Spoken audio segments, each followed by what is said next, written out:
Olá, bom dia, saudações alvinegras e um abraço para você, meu amigo, que a partir de agora estará nos acompanhando aqui para saber as últimas informações do Santos, depois do empate ontem desastroso frente à equipe do Ceará, no Allianz Parque, né?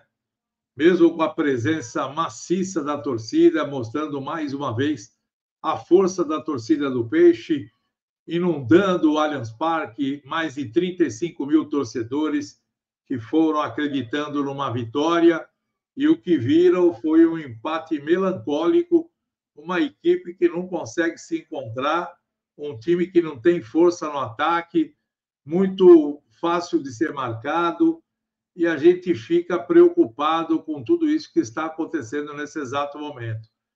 É lógico que a gente vê algumas pessoas, como o próprio presidente, dizer que tem muito jogo pela frente, como o Lom Pérez falando que o Santos tem como reagir, que o time está melhorando, mas melhoras tem que ser com vitórias, né? Porque melhoras com empate não vai tirar o Santos da zona de rebaixamento. E a gente agora fica analisando o plantel do Santos, as contratações que o Santos acabou fazendo nessa temporada. Foram mais de 13 contratações, reforçando o time. Só que as contratações não conseguiram dar liga, não conseguiram engrenar. E o técnico está fazendo de tudo para melhorar, esquema tático mudado a cada jogo, colocando jogadores novos na equipe.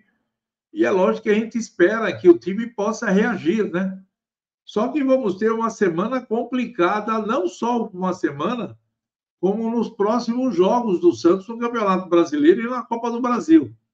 Domingo agora pega o Corinthians lá na Arena do Corinthians, 16 horas. Depois vai até Maceió enfrentar o CRB na quarta-feira pela Copa do Brasil. Na sequência tem o Vitória no Barradão. Vitória que cresceu muito nesses últimos jogos. Na sequência do Vitória, volta a jogar na Vila contra o Botafogo e encerra sua participação contra o Fortaleza.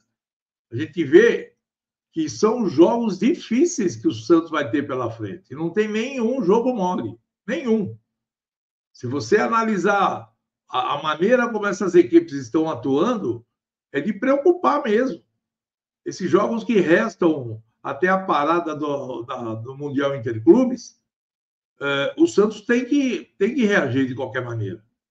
E uma reação deveria e deve acontecer, e tomara que aconteça, contra a equipe do Corinthians. Que o Corinthians também vem passando por um problema de ajuste também na equipe. Então, eu acho que é um momento que o Santos tem que colocar a faca nos dentes, os jogadores entrarem determinados para, sei lá, conseguir o resultado, porque clássico é clássico, né? A gente sabe. Clássico é uma jogada, sai o gol, e aí a coisa inverte tudo e sai com uma vitória lá da Arena do Corinthians. Mas tem que jogar.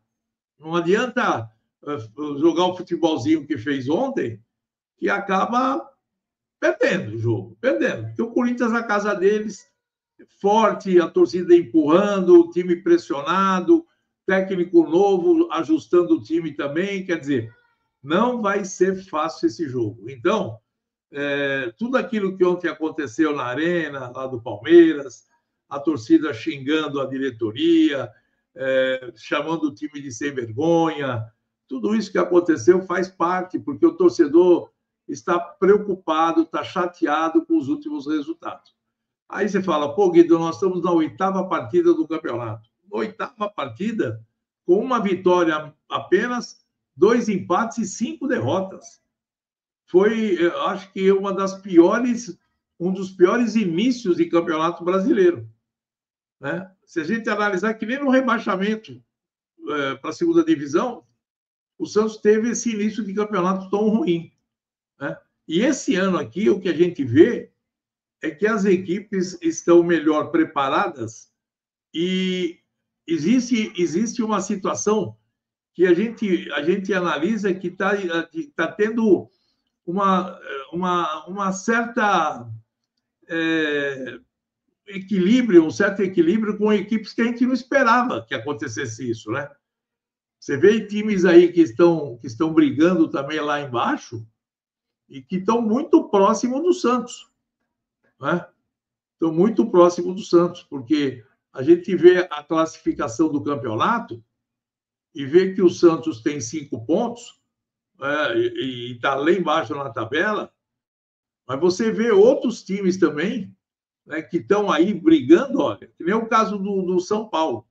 São Paulo está em 16º lugar com 9 pontos, o Vasco com 7, Juventude com 7, o Santos com 5 e o Sport com 2. Quer dizer, a diferença do jogo do São Paulo para o Santos é 4 pontos. Né? E não, se não bastasse isso, tem outras nuances que a gente tem que analisar. Né? Todo jogo está sendo complicado. Todo jogo. Os times estão com dificuldades. Times que investiram bem também no campeonato. Times que têm aí uma estrutura até melhor do que a do Santos.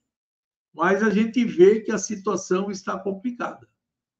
O Santos não consegue reagir, não consegue se ajustar, mesmo com pouca diferença das equipes que estão acima dele.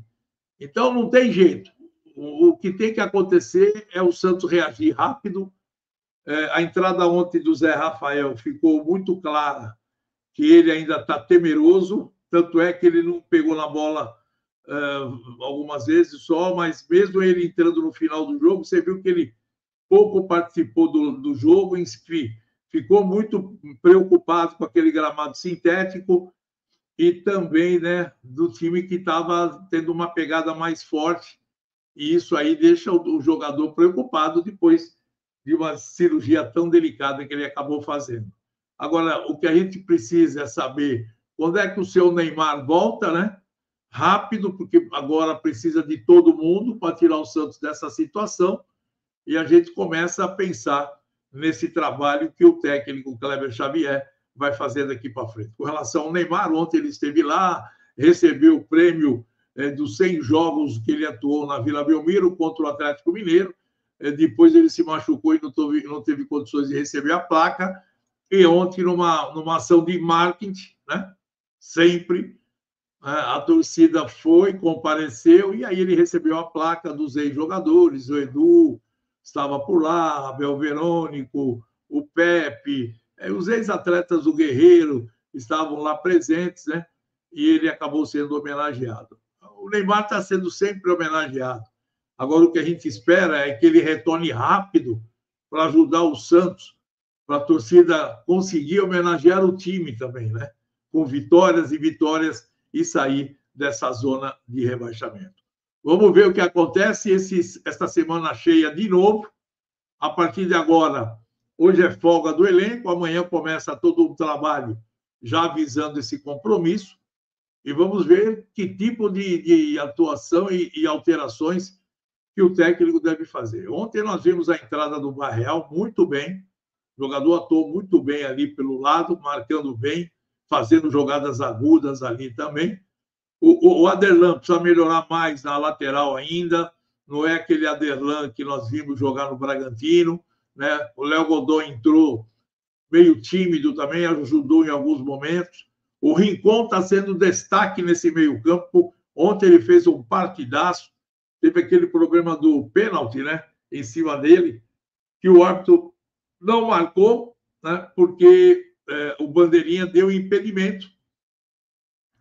Ele estava voltando do lance e a linha, depois que traçaram, era o pezinho do calcanhar, aquela última fatia do calcanhar apontou que ele estava impedido, aí o árbitro não marcou pênalti porque recebeu a informação que ele acabou saindo do impedimento e recebeu a bola quando o zagueiro da equipe do Ceará chutou o pé dele, claramente seria pênalti que se não tivesse marcado o impedimento. São coisas que acontecem, mas o Santos acabou não conseguindo vencer o Ceará. E olhem, teve momentos de perigo que o Ceará poderia ter vencido a partida. Logo no finalzinho, o atacante que entrou ali sozinho na área, na hora de fazer a finalização, não levantou a cabeça, o Brazão fechou o ângulo e fez a defesa. Seria o gol derradeiro da vitória do time do Ceará frente à equipe do Santos. Bom, mas vamos acompanhar tudo que está acontecendo na Vila E essa semana é uma semana derradeira para o técnico montar o time e pensar na vitória contra o Corinthians. Beleza? Nos acompanhem. Ao meio-dia tem o Baixada Esporte, primeira edição. E às 19 horas, o Baixada Esporte, segunda edição. Eu conto com você. Não esquece de dar aquele like, fazer inscrição no canal para concorrer à camisa do Santos. Faça a inscrição no canal e olha, essa camisa pode ser sua, tá bom? Forte abraço, saudações alvinegras e até a próxima. Arquibancada vibrando, adrenalina.